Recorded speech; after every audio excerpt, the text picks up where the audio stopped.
We trust hospitals with our lives, right? But have you ever stopped to think about who's checking up on them? How do we really know they're healthy, both financially and in terms of care? Well, that's exactly what we're going to get into. I mean, think about it.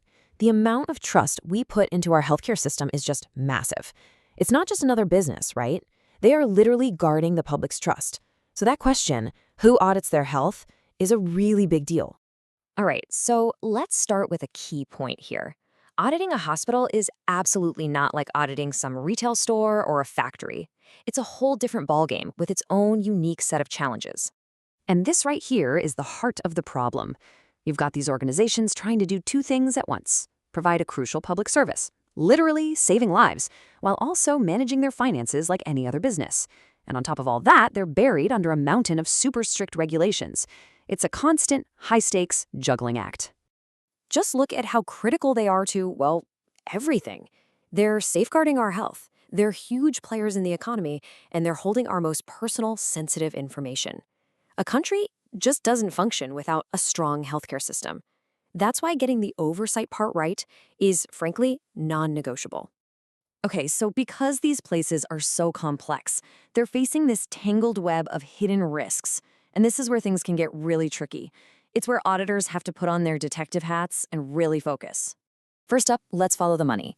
The financial risks are just enormous. We're talking about everything from straight-up billing fraud, charging for procedures that never even happened, to misusing donation money, or even just making costly mistakes on insurance claims. When you have that much cash flowing through a system, there are a lot of opportunities for things to go wrong. Then there's the operational side of things, the actual day-to-day running of the hospital. Are they paying way too much for medicine? Are there sketchy kickback deals happening when they buy supplies? Or is it just general mismanagement that's driving up costs for all of us? These aren't small things. They can have a huge impact. And hey, remember that maze of rules we talked about? Well, not following them is a huge risk. We're talking medical regulations, insurance laws, ethical standards, you name it. A slip-up here can mean massive fines, losing their license to operate, and completely shattering patient trust. And of course, probably the most important risks are the ones that go beyond the balance sheet and directly affect our health. Auditors have to look at the clinical side too. Are the patient safety protocols actually being followed? When a medical error happens, is it reported so everyone can learn from it? And what about infection control? Is it strong enough? These are life or death questions. And to top it all off, we have the modern threat: technology risks. All our health records are digital now, which is convenient, but it also makes them a gold mine for hackers. A single cybersecurity breach could expose the most private information of thousands and thousands of patients. This is a massive and, frankly, a scary area of risk that's only getting bigger. Okay, so you're probably thinking, with all these crazy risks everywhere, financial, clinical, cyber, how on earth does an auditor check everything? Well, the short answer is, they don't. They use a much smarter, more focused approach. Think of it like a doctor using a stethoscope to listen to the most critical spots, not just everywhere at once. This approach is called risk-based auditing, or RBA for short. And the idea behind it is actually pretty simple. Instead of wasting time applying the same checks to everything, you focus your resources, your time, your people, your energy, on the areas with the highest risk. The places where things are most likely to go wrong and where the fallout would be the worst. So how does it actually work? Well, it's basically a four-step process. Step 1, you identify all the potential risks: the fraud, the safety gaps, the cyber threats, the whole shebang. Step 2, you assess them. Which of these are the real heavy hitters, the most severe threats? Step 3, you design your audit specifically to target those high-risk areas. And finally, step 4, and this is crucial, you monitor continuously. You have to keep adjusting because in healthcare, the risks are always evolving. If this sounds a bit abstract, just think about the banking industry. It's also super regulated. It also manages incredibly sensitive data, right? You wouldn't audit a major bank the same way you'd audit a coffee shop. It's just a different level of risk. RBA is that flexible game plan that lets auditors tailor their approach for these highly specialized, high-stakes industries, whether it's banking or healthcare. All right, theory is great, but let's make this real. Let's see RBA in action by following the money on probably the most complicated financial journey in any hospital: the patient revenue cycle. So, in a perfect world, it's pretty straightforward. You check in, you get your treatment. Then, every single thing that was done for you gets a special code.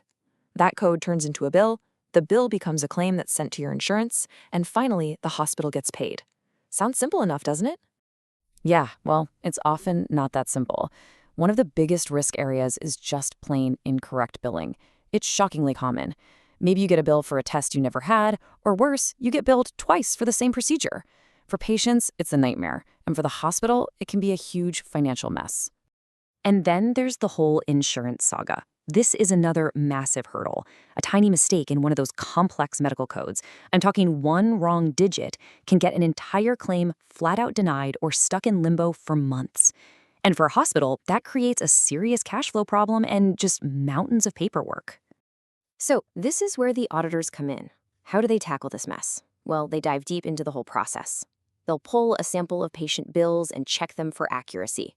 They'll make sure the hospital is actually following its own billing rules. And they do a really important check to make sure the hospital isn't, counting its chickens before they hatch by recording revenue before it's actually been earned.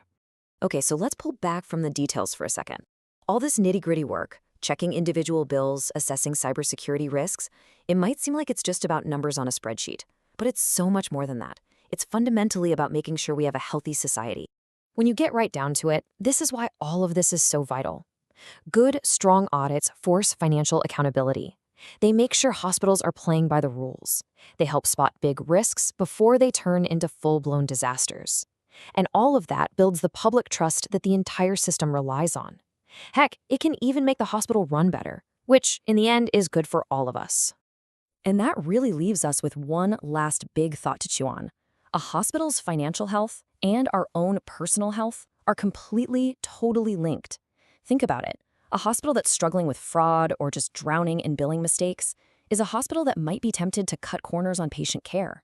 So the big question for all of us is, are we actually doing enough to protect both